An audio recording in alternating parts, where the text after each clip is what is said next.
Hey, what's going on, guys? Just figured I'd bring another video here. Today I'm going to be unboxing yet another quadcopter. This is the Heli-Max 1SQ V Cam. I picked this up in my local hobby shop for $97.15. It was retailed for $130, but they marked it down to $97.15, which is cool. So you can pick it up on Amazon for $130 too. But I figured, you know what, I'll support my local business and go down to the hobby shop and see what they have. You know, I was in the area, so why not? So, yeah, let's go ahead and start unboxing it. Alright, so let's first start off with the box itself. Oh, let me zoom out a little bit. As you can see, you got the front, there's the quadcopter itself. The model shows that it has a camera, onboard camera, takes videos and still pictures. It's HD as well, so that's good. And then it shows you the camera. It shows you a picture of a random dude, I guess, taking a picture with the quadcopter, I would assume. It tells you about, you know that you can save it directly to an SD card, which it does come with, 2 gig. It's not that big, but it's better than nothing. And this is basically it's a 3-axis gyro and accelerometer package that makes it a lot easier to fly. So we'll see how well that works out. Hopefully it works out pretty good, because I already know I'm going to end up crashing this thing, because I have the Estes Synchro and I've already crashed that a million times. That's also on my channel if you want to check that out. This is the back of the box here. It shows you get your 4 blades, nice transmitter, quadcopter itself, the charger, and the battery. I believe it's a 300. Is it a 300 or a 250? Hold on one second. Actually, let's check. Both check. How about that? Yep, 250 milliamp hour battery. Not too sure how long the flight times will be in that situation, but yep. Hopefully it'll be pretty decent. Here's the other side of the box, and then here is the bottom of the box, which is basically in other languages. So, all right. So let's go ahead and open it up. That. Make sure it's still in the frame. Alright, so on the top, hold on a second here. That's not going to work. Alright, we'll just do it that way. On the top, you're greeted with the quadcopter itself. Let's not get the, there we go. Now I've already undone all the tape and stuff. There is tape that holds that on, but I already undid all that. So here you got the battery charger itself. Just a basic USB charger, and that's the proprietary connector for the battery. Plug it into your computer, or I would assume any basic if that makes any sense, AC adapter that has a USB plug on it itself. And here's the battery. Again, it's a 250 milliamp hour battery. It is a 3.7 volt. It's a LiPo battery, so I would imagine you probably don't want to kill them all the way. That's not good for them. Comes with a nice little screwdriver, and that is just to disassemble stuff if you break stuff, which I'm sure I will do. As I said, I'm sure I will crash it quite a few times.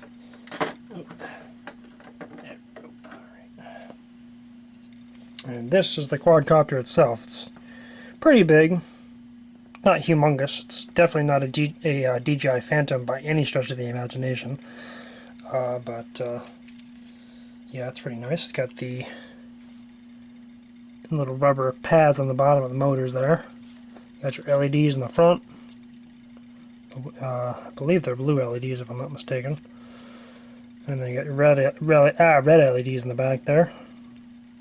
And then, of course, you've got your little camera, if you can see that. And it actually does have a little bit of a tilt kind of thing going on here. Check this out. As you can see, you can tilt it, so you can angle it the way you want it. And you've got the top, obviously. It's pretty self-explanatory. Focus. Thank you. Anyway, so, yeah, that's that. Let's check out the transmitter. Actually, there's one more thing here. Well, two more things, technically. It also comes with a nice little handy USB card reader as well, if you don't have a computer that natively supports micro SD cards, which is good.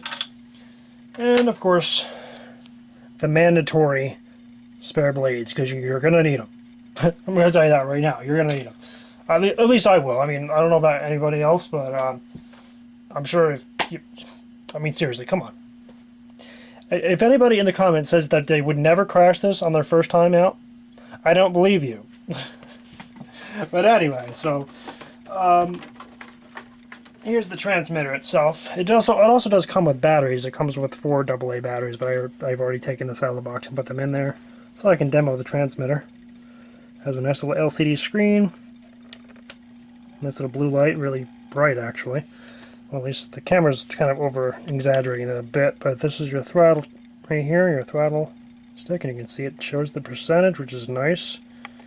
You got your well, obviously your power button, and then you've got your aileron stick, I believe. I probably hope I said that right, and I'm hoping that's the right stick I'm referring to.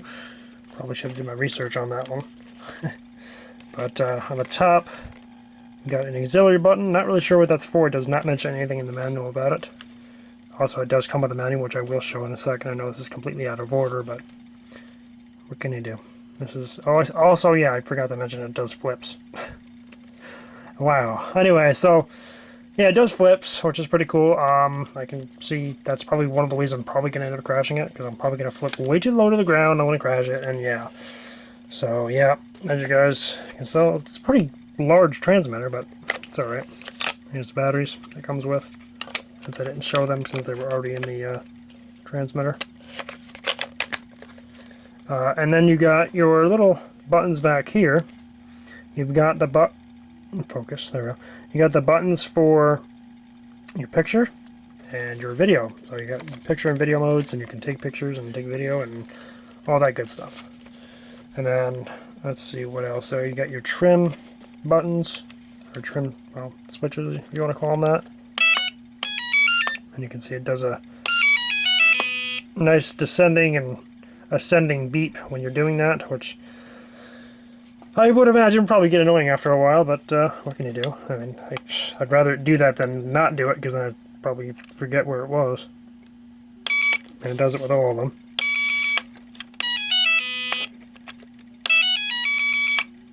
So, anyway, sorry about that. I'm just trying to set it back to where it was. And these are just basically little things that tell you about making sure the throttle sticks all the way down in the 0 position, because you don't want it randomly just taking off. However, this does have a safety feature that if the stick is not in the 0 position, the motors will not spin up when the battery is connected. So that's good, because it probably would hurt. So yeah. So that is pretty much it with the transmitter. As you can tell, I mean, it's obviously you got those trims here and sticks and your buttons and all that. So that's pretty much it with that. And of course, last but not least, I mean, it probably should have been first, but it's on the bottom of the box. So yeah. So yeah, there's the transmitter, the manual. Sorry, it's been a long day. Anyway, there's your manual. Nice little, it's not colored or anything like that. It just basically gives you pretty detailed information on how to charge it, obviously, and how to, you know, bind it to the controller and all that, even though this is probably not even the section I'm referring to as I'm saying it, but it trust me, it does tell you all about that. It tells you your, you know, how to control it and all that, so that's always good. I swear, guys, this is not my first video. I know it sounds completely amateur right now, but again, it's been a long day, so it's also very warm today too. So I'm gonna blame it all on that stuff because I can. But anyway, hope you guys enjoyed this video, and I know again, I hope it wasn't too amateur for you guys, but I hope you enjoyed it anyway. So you guys have a nice day.